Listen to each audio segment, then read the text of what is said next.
ಅಂತಾರಾಷ್ಟ್ರೀಯ ಕ್ರಿಕೆಟ್ಗೆ ಕನ್ನಡತಿ ವೇದಾ ಕೃಷ್ಣಮೂರ್ತಿ ವಿದಾಯ. ಹೌದು, ಭಾರತ ಮಹಿಳಾ ತಂಡದ ಸ್ಟಾರ್ ಆಟಗಾರ್ತಿ ಕನ್ನಡತಿ ವೇದಾ ಕೃಷ್ಣಮೂರ್ತಿ ಅಂತಾರಾಷ್ಟ್ರೀಯ ಕ್ರಿಕೆಟ್ಗೆ ವಿದಾಯ ಘೋಷಿಸಿದ್ದಾರೆ.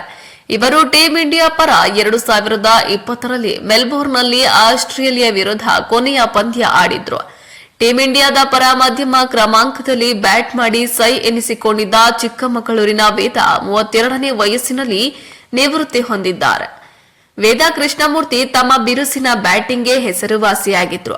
ಇವರು ಕಳೆದ ವರ್ಷದ ಮಹಿಳಾ ಪ್ರೀಮಿಯರ್ ಲೀಗ್ನಲ್ಲಿ ಗುಜರಾತ್ ಟೈಟನ್ಸ್ ಪರ ಬ್ಯಾಟಿಂಗ್ ಮಾಡಿದ್ರು. ಇವರು ದೇಶೀಯ ಟೂರ್ನಿಗಳಲ್ಲಿ ಕರ್ನಾಟಕ ಹಾಗೂ ರೈಲ್ವೇಸ್ ತಂಡದ ಪರ ಆಡಿದ ಹಾಗೂ ಮುನ್ನಡೆಸಿದ ಅನುಭವ ಹೊಂದಿದ್ದಾರೆ.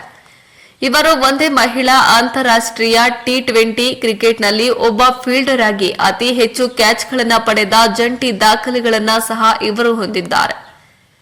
ವೇದಾ ಆಸ್ಟ್ರೇಲಿಯಾ ವಿರುದ್ಧ 2018ರಲ್ಲಿ ಒಂದೇ ಪಂದ್ಯದಲ್ಲಿ 4 ಕ್ಯಾಚ್ಗಳನ್ನು ಪಡೆದಿದ್ದಾರೆ. ಇನ್ನು ವೇದಾ ಕೃಷ್ಣಮೂರ್ತಿ ಈಗಾಗಲೇ ವೀಕ್ಷಕ ವಿವರಣೆಯಲ್ಲಿ ತಮ್ಮನ್ನ ತಾವು ತೊಡಗಿಸಿಕೊಂಡಿದ್ದಾರೆ. ವೇದಾ ತಮ್ಮ ನಿವೃತ್ತಿಯ ಬಗ್ಗೆ ಸಾಮಾಜಿಕ ಜಾಲತಾಣಗಳಲ್ಲಿ ಈ ಬಗ್ಗೆ ಬರೆದುಕೊಂಡಿದ್ದಾರೆ.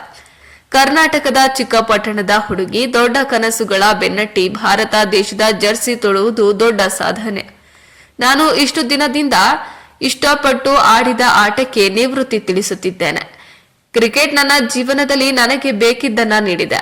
ನಾನು ನನ್ನ ಗುರುತನ್ನ ಕ್ರಿಕೆಟ್ ಆಟದ ಮೂಲಕ ಪಡೆದಿದ್ದೇನೆ. ಈ ಆಟ ನನಗೆ ಹೋರಾಡಲು, ಬೀಳಲು ಮತ್ತು ನನ್ನನ್ನ ಸಾಬೀತುಪಡಿಸಿಕೊಳ್ಳಲು ಕಲಿಸಿದೆ.